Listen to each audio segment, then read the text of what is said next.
Gujarat police બેડામાંથી એક દુઃખદ સમાચાર મળી રહ્યા છે, કેમ કે સ્ટેટ મોનિટરિંગ સેલના સબ ઇન્સ્પેક્ટર દરોડા પાડવા ગયા હતા અને એકાએક તેમને છાતીમાં દુખાવો ઉપડે છે. તે પોતે ખાનગી હોસ્પિટલમાં સારવાર માટે પહોંચે છે અને આ જ હોસ્પિટલમાં તે અંતિમ શ્વાસ લે છે અને તેમના પરિવારજનો છે તેઓમાં આક્રંદ વ્યાપી જાય છે.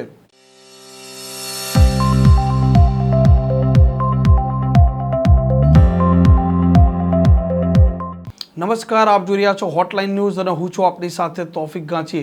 ગુજરાતની પોલીસ છે તે જાબાજ પોલીસ છે, કેમ કે આ રાજ્યના લોકોની શાંતિ, સલામતી અને સુરક્ષા માટે તે પોતે ઘણીવાર પોતાના જીવનું જોખમ પણ ઉઠાવતા હોય છે અને અસામાજિક તત્વોના સામે બાથ પણ ભીડતા હોય છે.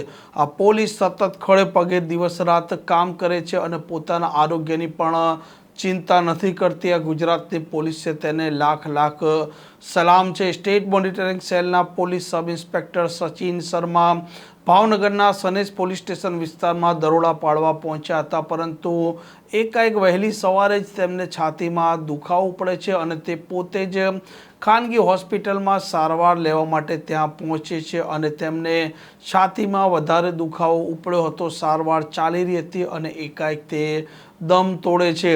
આ પોલીસ સબ ઇન્સ્પેક્ટર છે તે પોતે યંગ હતા અને જે પ્રકારે તેમને છાતીમાં દુખાવો ઉપડ્યો છે અને એકાએક તેમણે યુવા વયે જ દમ તોડતા તેમના પરિવારજનોમાં અને ગુજરાતના પોલીસ બેડામાં દુઃખ વ્યાપી ચૂક્યું છે. આક્રંદ ભર્યો માહોલ છે અને આ જાબાઝ પોલીસ સબ ઇન્સ્પેક્ટર સતત ખડે પગે કામ પણ કરતા હતા.